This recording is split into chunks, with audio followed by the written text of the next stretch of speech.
teman-teman, ketemu lagi di channel saya di Dirgantara Bastian. Gimana kabar kalian? Mudah-mudahan kalian semua dalam kondisi sehat walafiat ya. Semua yang nonton video di channel saya ini. Dan oke, kita akan ngebahas satu mobil. Kali ini bukan mobil-mobil ekstraksi, bukan Vios, bukan Limo, bukan Mobilio, bukan Avanza juga. Dan mungkin bagi beberapa orang brand ini masih termasuk baru ya, masih asing di kuping beberapa teman-teman yang apalagi mungkin di daerah. Untuk brand mobil satu ini brand baru memang, dia Wuling, itu brand Cina dia. Line up salah satu mobil keluaran dari Wuling ini Wuling Cortez. Dan Cortez juga memang dia untuk mobil yang menengah ya, karena di bawahnya itu ada Convero, di atasnya ada Almas. Jadi mobil ini dengan spek menengah. Kalau kita bandingkan dengan Toyota, itu dia sebanding dengan Kijang Innova dan di atas mobil Avanza ya. Dan untuk mobil ini sendiri, ini mobil tipe yang paling rendahnya Cortez, karena Cortez juga ada beberapa tipe. Dia ada yang S, terus ada yang tertingginya tipe luxury, dan yang ini tipe S manual 1500 cc. Ini mobil riwayatnya itu riwayat mobil bekas kendaraan operasional, dan hanya beberapa lama operasinya. Mungkin mobil ini cuma beroperasi sekitar 1 tahun, jadi kilometer juga masih cukup rendah. Dan speknya apa aja, terus ketika kita harus ngebandingkan mobil ini dengan mobil-mobil sekelasnya dengan Avanza, itu levelnya masih satu level di atas Avanza, walaupun memang masih di bawah Kijang Innova, tapi dengan harga seharga Avanza. Karena mungkin kalian pengen tahu harganya berapa. Untuk Cortez tipe S tahun 2018 ini harganya 118 juta. 118 juta, kalian udah dapat mobil seperti ini. Terus speknya nanti akan saya jelaskan, dan yang jelas itu speknya masih di atas Avanza ya, tapi harganya di bawah Avanza yang tahun yang sama, yang tahun 18. Kalau kita bandingkan sama-sama dengan Avanza tahun 2018, ini harganya jauh lebih murah, tapi speknya jauh lebih tinggi. Jadi apa aja spek di mobil ini nanti akan saya jelaskan satu persatu, item-item detailnya. Jadi stay tune terus di channel saya.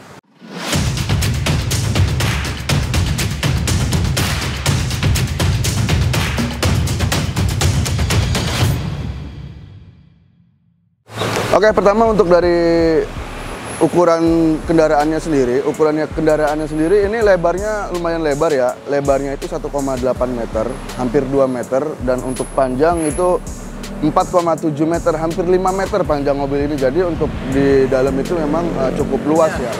Dan untuk tingginya itu 1,7 meter ya, hampir 2 meter juga. Dan untuk di bagian depan, ini walaupun tipenya tipe terendah, dia udah pakai Pro G lensanya. Tapi memang bolamnya itu bolam halogen untuk dalamnya, belum pakai yang HID atau LED. Jadi masih pakai bolam halogen, tapi udah pakai Pro G ya untuk di bagian depan. Di sini ada aksen chrome panjang grillnya. Di sini chrome juga. Ini kalau untuk bagian depan ini hampir sama dengan yang tipe eksklusifnya. Cuman beda di bagian headlamp aja. Kalau bagian headlamp yang eksklusif itu dia udah double Pro G. Dan untuk di bagian bawah bisa kalian lihat juga, di sini ada garnish panjang, list panjang, chrome sampai ke ujung sana. Dan di bawah ada fog lamp, terus ada ventilasi udara, dan di sini grillnya cukup besar. Dan di sini ada logo Wuling yang menurut saya terlalu mencolok ya, dengan warna merah kayak gini. Mungkin nanti bisa dihitamkan atau tutup pakai warna lain supaya tidak terlalu mencolok seperti ini. Di bagian kap mesin sendiri ini walaupun mobilnya mobil bekas, tapi kondisi catnya itu masih lumayan bagus. Masih secara keseluruhan untuk mobil ini tuh masih bagus ya secara catnya, karena kita di sini cuma pengerjaan hanya poles sama salon saja. Untuk mobil ini kita tidak ada pengerjaan restorasi cat segala macam, tidak ada pengerjaan untuk di bagian bodi. Mesin juga kita hanya tune up dan ganti oli saja.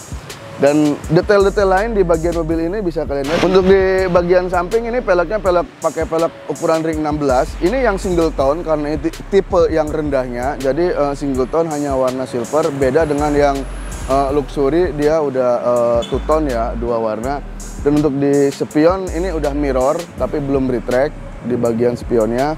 Dan untuk di bagian samping, di sini di bawah bisa kalian lihat ada list panjang chrome buat menambah kesan eksklusifnya ya di mobil ini. Terus di bagian atas ada roof rail panjang ke atas. Memang ini bukan pasangan, bukan saya yang masang, ini memang udah bawaannya dari si Cortez ini ya. Udah ada roof railnya. Dan untuk di bagian kaca film ini masih semua ori bawaannya, tidak ada pemasangan di tempat kita. Jadi memang bawaannya itu depan 40, samping 60, bukan 80, jadi agak lumayan terang ya, kelihatan orang di dalam itu. Dan untuk kaca filmnya sendiri ini karena dia bawaan dari si Wulingnya sendiri. Oke, setelah dari bagian samping, kita ke bagian belakangnya. Bagian belakangnya bisa kalian lihat ya, seperti ini bagian belakangnya. Ini stop lamp juga masih mulus banget, walaupun mobilnya mobil tahun 2018, tapi stop lampnya masih rapi, masih bagus. Dan di sini ada tulisan Wuling, ada logo Cortez di sana. Di sini juga ada logo Wulingnya dengan warna merah juga seperti ini. Mungkin sebaiknya ini ditutup pakai warna hitam aja sih sebenarnya, lebih bagus, atau warna silver biar nggak terlalu mencolok. Di atas ada spoiler ini, di sini plus ada reflektor ininya apa buat lampu rem di sini. Dan di atas ada antena. Belum kita pasangin shark fin ya, sebenarnya si pemesannya ini minta dipakein shark fin, tapi belum kita ganti, nanti mungkin akan kita ganti. Dan di bagian bumper bawah ini ada reflektor lagi di bagian bawah ini, dan ini tuh dia berfungsi buat lampu mundur. Dan ketika kalian buka bagasi itu sama seperti Almas, seperti Wuling-Wuling yang lainnya yang tipe udah agak tinggi. Jadi ketika kalian buka bagasi di malam hari, lampu stop nyala ini dia akan pindah ke bawah ketika kalian membuka bagasi, tapi ketika kalian menutup lagi dia akan balik lagi nyala ke sini. Jadi itu fungsi lampu reflektor di bawah ini ya. Jadi buat ketika kalian ngebuka bagasi malam hari itu tetap nyala, karena dia lampunya di sini di bagian bagasi. Kalau kalian buka seperti ini otomatis nggak kelihatan, gelap. Jadi dia akan nyalanya akan pindah ke bawah.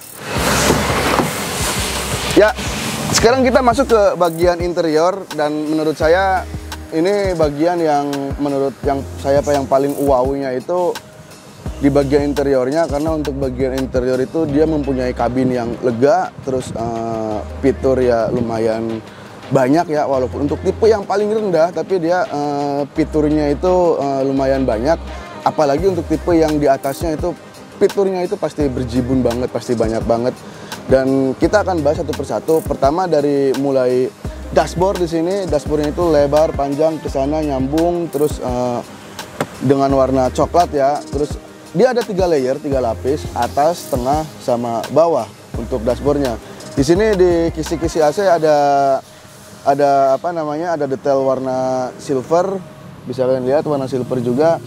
Dan di tengah-tengahnya itu ada jam analog seperti ini. Dia menambah kesan ya lumayan mewah lah. Dia nggak pakai jam digital, dia pakainya jam analog ya.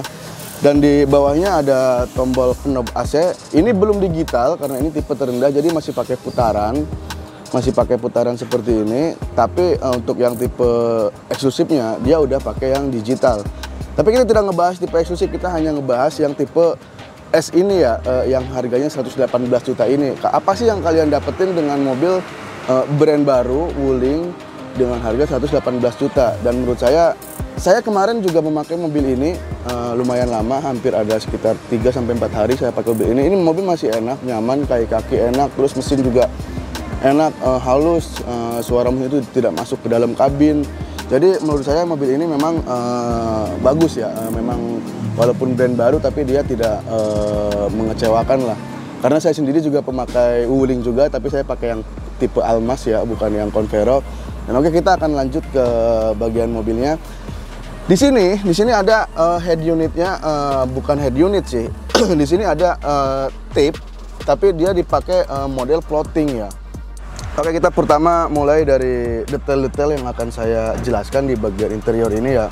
Karena di sini lumayan cukup banyak sih sebenarnya, walaupun nggak banyak banget detail di mobil ini. Pertama kita mulai dari tadi udah kita bahas di bagian dashboard. Terus di sini ada floating. Ini walaupun dia belum head unit, dia belum pakai layar ya. Dia belum pakai layar, tapi ini tampilannya udah floating dia, jadi udah bagus. Di sini ada kisi-kisi AC, terus ada jam yang tadi saya bilang analog ini. Di sini juga ada knob putaran AC 3. Dan di sini ada power outlet, di bagian bawah sini ada power outlet. Ini ada USB buat 2 slot sama colokan aux. Terus di bagian sampingnya ada power outlet 12 volt ya. Dan di bagian belakangnya lagi ada transmisi.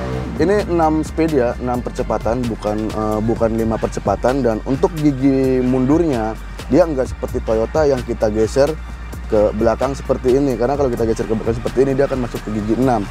Jadi kita angkat tuas di sebelah sini, tuas di bawah transmisinya ini ke atas, terus kita tarik ke sebelah kiri dan maju ke depan, dia akan masuk otomatis ke gigi mundur ya. Ini sama kayak seperti mobil-mobil Korea, Hyundai atau Kia punya aplikasi yang sama seperti ini. Dan ini karena tipe terendah, ini rem tangannya masih manual, masih pakai otot, belum yang elektrik. Dan untuk di bagian sini ada ini wiper, dia ada settingan buat interval waktunya, timingnya. Kalau di Avanza cuman biasa aja sih, kecuali tipe Veloz itu baru ada intervalnya. Dan di sebelah sini ada tombol lampu ya, buat seperti biasa lah, seperti kayak mobil Toyota juga. Di sebelah kanan dia nggak terbalik. Dan di sebelah sampingnya lagi, di sini ada buat mengatur naik turun cahaya lampu. Di sini ada putaran kecil, sama ada tombol buat ngidupin blower belakang. Jadi ketika ada penumpang di bagian belakang, kita bisa langsung menyalakan dari sini juga, dari bagian depan.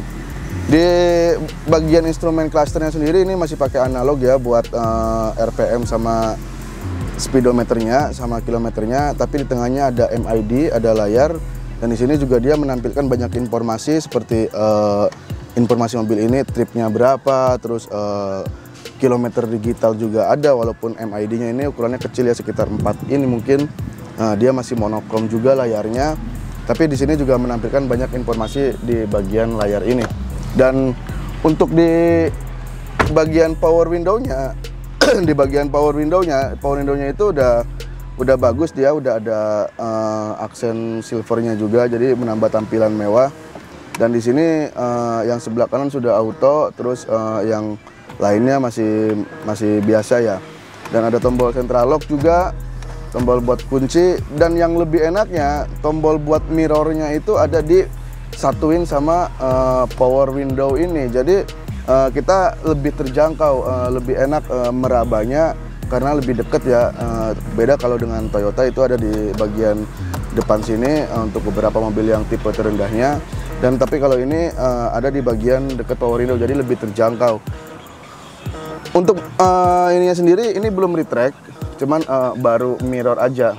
Oke, kita ngebahas bagian interior yang lain. Seperti di sini ada laci penyimpanan, terus di sini juga udah dilapisin kulit soft touch ya. Terus ada cup holder juga di sini. Dan untuk joknya sendiri bahannya menurut saya ini lumayan bagus, dan ini masih rapi juga, belum ada sobek. Dan ini memang kemarin udah kita salon, udah kita dressing semua interiornya, jadi udah bersih ya untuk bagian kabinnya.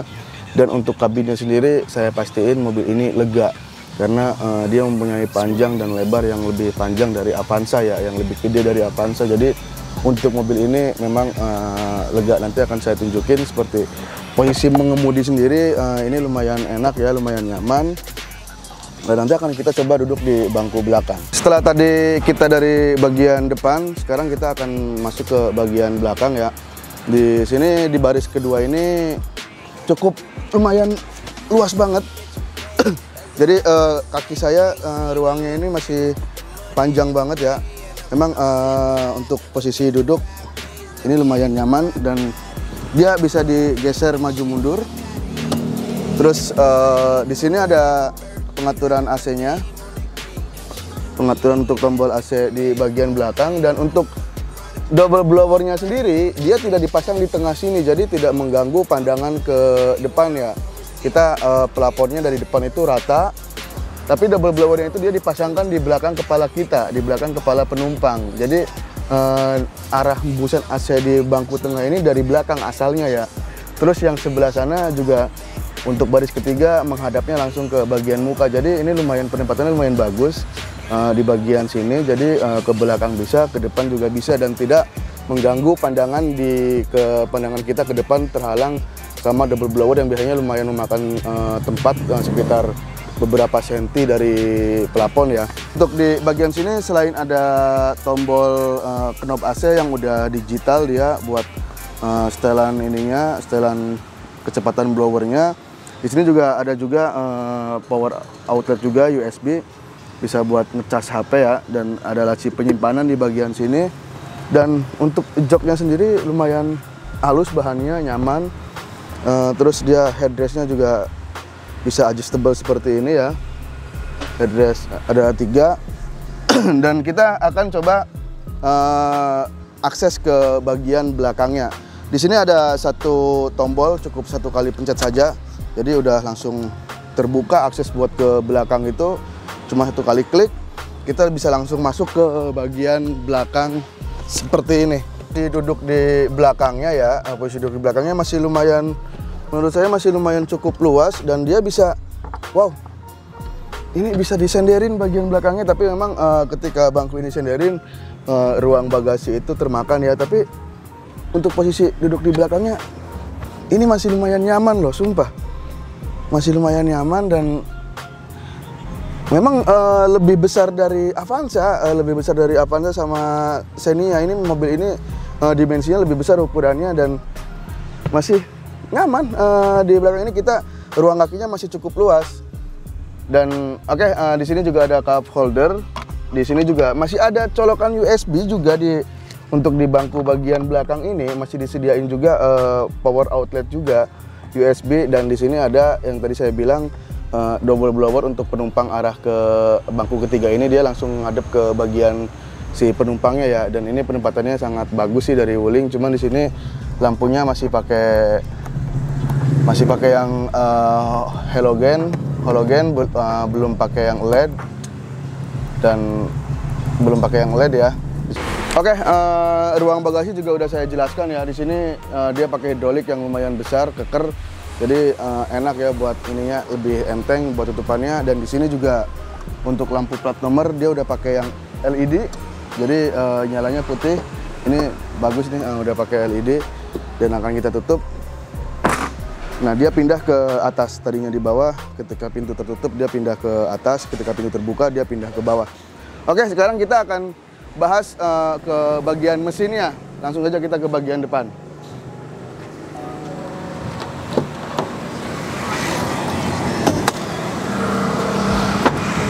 Untuk mesinnya sendiri, ini mesin 1500 cc dan tarikannya enteng. Saya udah coba kemarin. Tarikan mobil ini tuh enteng dan suaranya halus. Ini udah ABS ya, mobil ini walaupun tipe terendah udah ABS dan udah double cakram, double disc brake. Di bagian belakang juga udah pakai disc brake. Jadi untuk pengereman enak mobil ini. Dan oke, ini mesinnya sendiri ini yang 1500 cc karena ini yang tipe S, tipe rendah, tipe bawah. Beda dengan yang tipe luxury, dia mesinnya udah 1,8 ya, lebih besar. Dan ada juga yang pakai turbo, tapi ini belum pakai turbo. Untuk mesin masih bagus, baut mesin juga masih bawaan pabriknya. Dan di bagian sistem pengereman, keamanan juga dia udah pakai ABS yang tadi saya udah jelaskan. Dan ini mesin dengan transmisi manual 6 speed ya. Dan ini ada dikasih peredam bawaan buat meredam suara mesin masuk ke dalam ruangan kabin. Oke, kita tutup dan udah saya jelaskan semua spek mobil ini, terus fiturnya apa aja.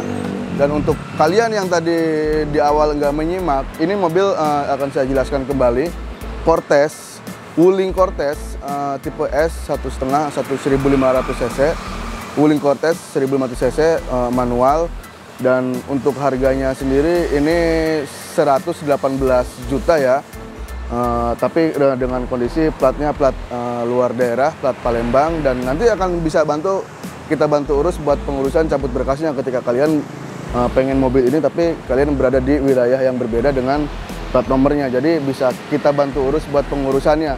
Dan untuk harga 118 juta kalian udah dapat mobil yang menurut saya mobil luas, terus nyaman buat keluarga, ini dipakai enak, dan kalau boleh dibandingin ini lebih dari Avanza ya untuk kenyamanan sama fitur-fiturnya, tapi untuk harga jual mungkin tidak sekencang Avanza. Jadi ini hanya untuk orang-orang yang tidak memikirkan brand.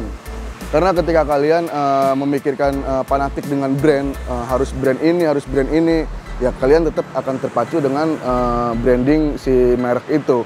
Karena memang dengan branding itu harga jual kendaraan bisa stabil ya. Tapi mobil yang kalian dapatkan itu dengan spek yang rendah, terus ya apa adanya lah. Beda dengan kalian yang tidak memikirkan brand, tapi tidak memikirkan harga jual, tapi kalian memikirkan buat kenyamanan dan buat tampilan harian juga. Ini bisa menjadi salah satu opsi buat kalian yang tidak mementingkan brand ya. Walaupun brandnya brand Cina, brand Wuling, tapi mobil ini nyaman, terus kabin yang luas dan tampilan yang menurut saya tidak norak-norak banget, masih tampilan kekinian. Jadi ini bisa jadi salah satu opsi buat kalian ya. Dan sudah saya jelaskan semua ke kalian videonya. Terus buat teman-teman yang belum subscribe, jangan lupa pencet tombol subscribe-nya, terus like, share video saya ke sosial media kalian, biar semakin banyak yang nonton channel saya semakin semangat lagi buat bikin video seperti ini. Jadi jangan lupa pencet tombol subscribe-nya, like, dan share video ini. Sampai ketemu di video berikutnya, bye!